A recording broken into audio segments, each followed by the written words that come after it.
I have a joke about time travel, but you guys didn't get it.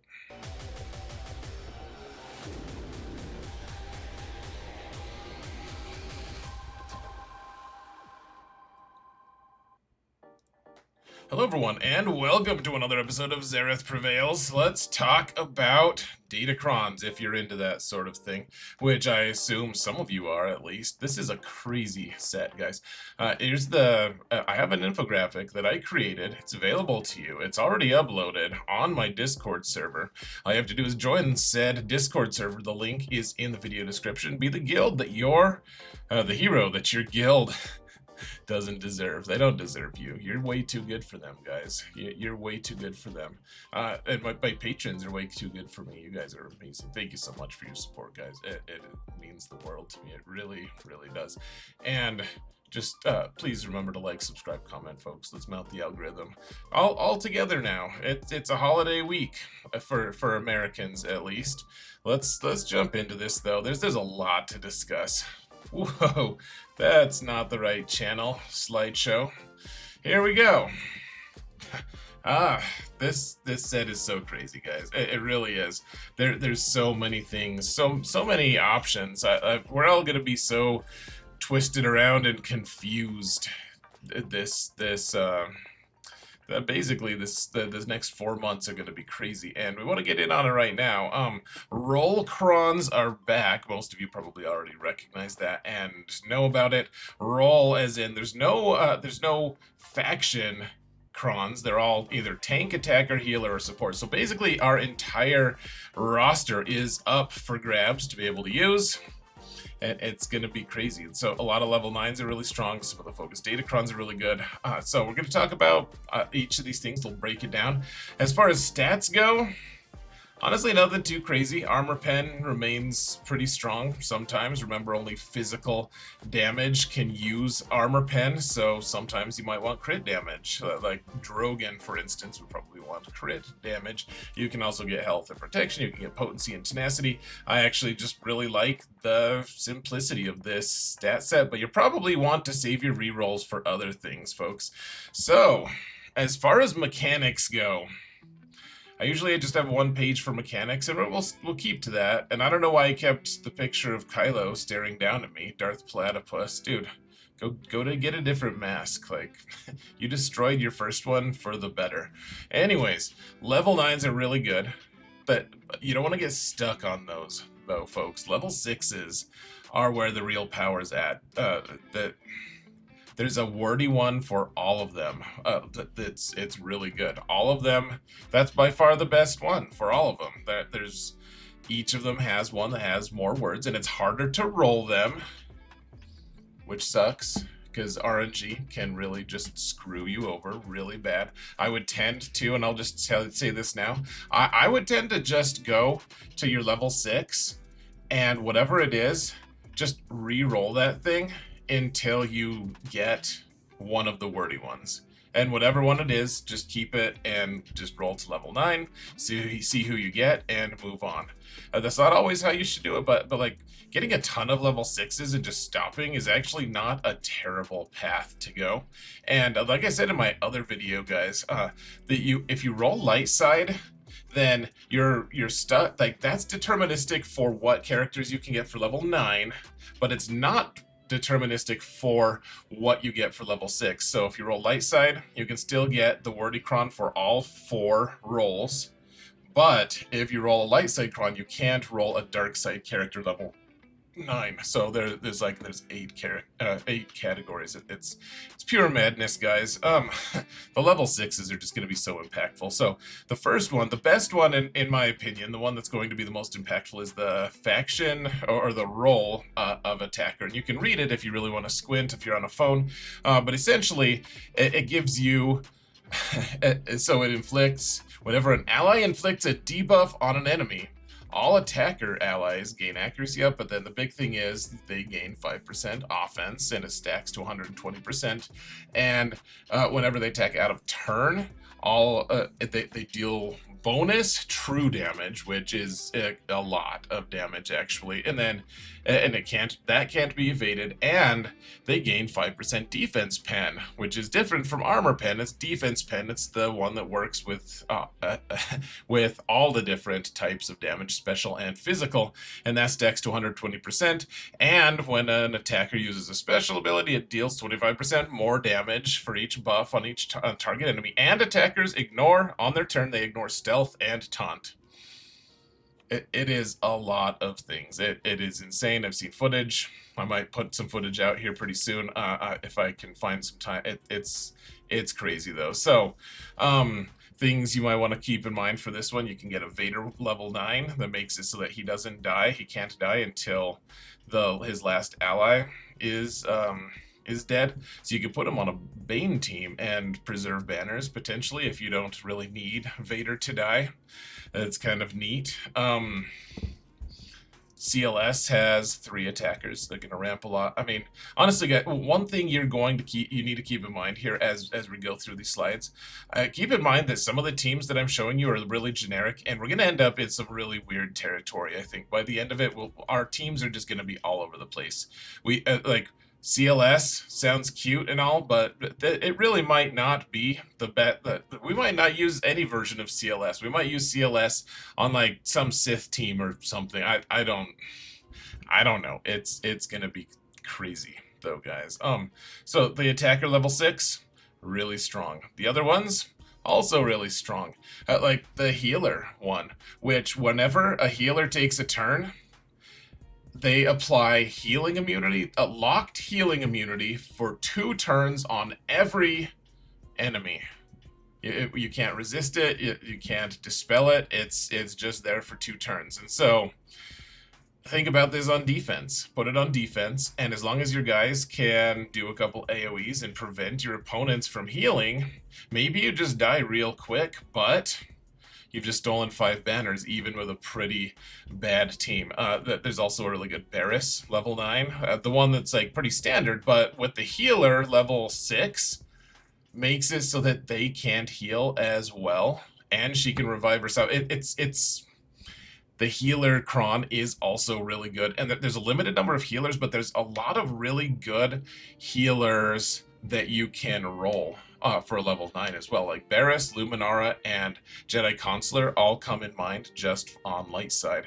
And even like just take Jolie. He doesn't have a level 9, but the level 6 with a Jedi Master Luke team potentially just seems really frustrating and solid, to be honest. For tanks, this one, they perpetually re-taunt, and they gain crit avoidance as they continue to taunt. They also they also assist quite a bit and do a lot of extra damage when they assist. And like Leia doesn't do a small amount of damage. She takes a while to ramp, but she is able to like if you're hitting a tank, a fellow tank, when you're using a special ability. Let's see, whenever a non-tank ally uses a special ability, the tank allies assist. So if you don't have a tank, they do a special ability, the tank assists, and if it hits someone who already has taunt, you do 250% bonus damage. Just madness. Remember that a ton of our Galactic Legends are tanks. And maybe they'll want the attacker cron instead, or the healer, but there's just a million options, guys. It's insane. The support one is probably the weakest, but it's still pretty good. Every time a support ally takes a turn, you dispel all your opponent's buffs, which is really cool. Also, there's a cup cron that seems like it doesn't suck. It seems pretty cool, and you can give it to like Queen Amidala, and that seems a little bit fun. I think that works. Who knows? Maybe that's going to be the best. Maybe it's not. You can have 3 support characters on that team, actually, with Queen Amidala, Grandmaster Yoda, and Cup. You also have a lot of support options on a Saw Gerrera team. And it does more things than the thing I'm highlighting, guys. It's just, do you really want me to read this entire thing, dude? Do you want this video to be an hour and a half? I mean, me too. I'm sorry, I bluffed. I'm not going to do that for you. So focus datacrons. The interesting thing about focus datacrons is they're kind of stepping back. They're taking a step back because the level 6s are just so overpowered. You just want those level 6s and the level 9s to go with them, but these ones are also all over the place and really strong, and in a different Datacron set, they'd be over the top, and actually at least one of them is pretty over the top. The HK47 Cron is, he's like the big, he's the level 15, and so we'll probably just end up calling it the HK Cron, but we might just call it the Poe Cron, because the level 12 on it is Poe, and it's really crazy. I put a Zori team with it. I kind of don't think that's what's going to happen. So what happens with the Pokron, it doesn't matter what team he's with. At the very start of the fight, all of your guys, all of your opponents, I mean, are feared. Just instantly feared. And then whenever he taunts, whenever that taunt goes away, he re-fears the entire team. And then he gets his taunt back all the time. So he's just constantly re-taunting and then re-fearing your opponents. Like, seems good on offense and defense. It just seems obnoxious. I doubt he's used on this Finn Zori team, but I mean, maybe. Just perpetually fearing your opponent seems good. Or you could, if you don't need that one with Poe, you could always just use HK and IG86 to do some pretty interesting things on an Afra team, in fact. So you have some options. I think the Poe one is going to end up just being really good. I think you should get that one fairly early, honestly. There's a Phasma one, and it's interesting because there's a lot of mechanics here, guys, and I can't cover all of the different things in a video like this, but there's a lot of mechanics that exist where you do protection disruption. That's like a whole thing. On this set especially, there's just a ton of protection disruption. Like, that's what Luminaris Kron does, for instance, and that's what this Phasma Kron does. You when you attack out of turn with Phasma lead, then, and you get to attack out of turn a lot, then you're able to cause protection disruption. And with Phasma lead, every time she takes a turn, or maybe it's any time any ally takes a turn, Ray assists, and when Scavray assists, and whenever Scavray assists, then she causes protection disruption automatically. And the thing is, whenever your opponent's characters take a turn, then your Geo Soldier also takes a bonus turn. So if you take some Geonosians with him, then you can spread out your damage amongst 4 Geos, because you remember you have your summon. And I don't know if this is the best version of the team. I'm sure some genius will come up with a way better version, but there's a lot of attacks out of turn. There's a lot of, you have a pre-taunt, you have some interesting stuff, and your Geo Soldier is constantly taking turns and doing obnoxious things and helping the team. So I'm very interested to see how this one goes. Seems kind of fun. The Rex Kron also seems kind of cool. If he's the leader, he does some really nice stuff, but R2-D2 also probably wants to stay with Leia, and R2-D2's AoE, his burning AoE, also causes fear. I mean, I think if R2-D2 was coming at me and he was going to set me on fire, I'd be afraid as well. So that makes sense to me.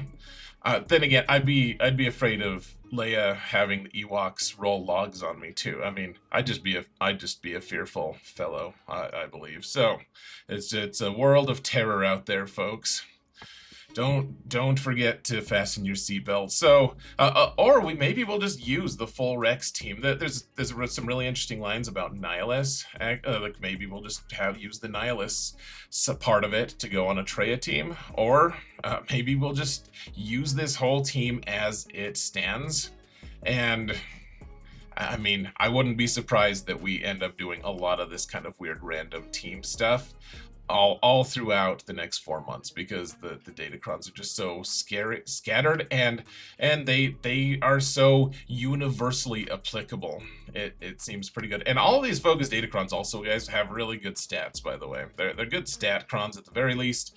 The Boba one seems like it's the weakest, though it might end up being pretty good too. He gets some interesting stuff, even just as his level 9. If he's not the lead, if he is the lead, he does some cool stuff as well. And then if you don't want to put Boba on the team, you could also the Datacron is also a Dengar and Zam Datacron, which like at the very start of the fight, Dengar just puts doubt on your entire opponent's team, just automatically, and then you get some whenever he does stuff, you add some thermals to people. Zam does thermal stuff too, and they're both mercenaries, so they can go on a Balin team. I mean, does Balin want that? I don't know.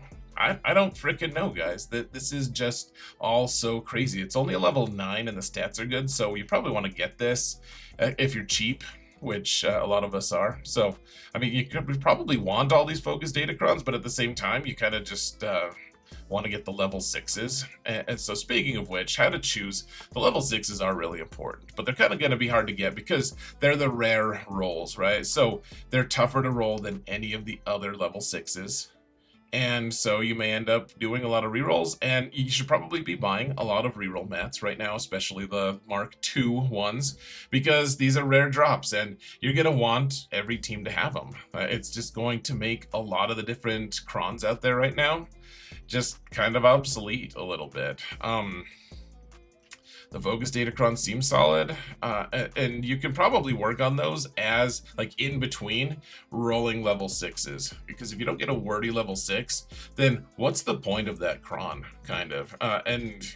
You should probably just roll to level 6 and try to get one. Probably. The Poe one does seem like it's going to be impactful on a lot of different levels, and he's going to be very plug and play. He doesn't have to be on a resistance team to cause fear, just to spam fear on your opponents. Like maybe he'll just be on a Ray team. I just don't know. Maybe he'll be on a Jabba team. I mean, probably not, but he's very plug and play, and it's going to be really good. So, anyways. That's it, folks. Go get my infographic on my Discord server. It's in a channel called Infographics, and that's it. Thank you all so much for watching, and remember that in all things, Zareth prevails. Happy Hell Week, everyone. Enjoy it.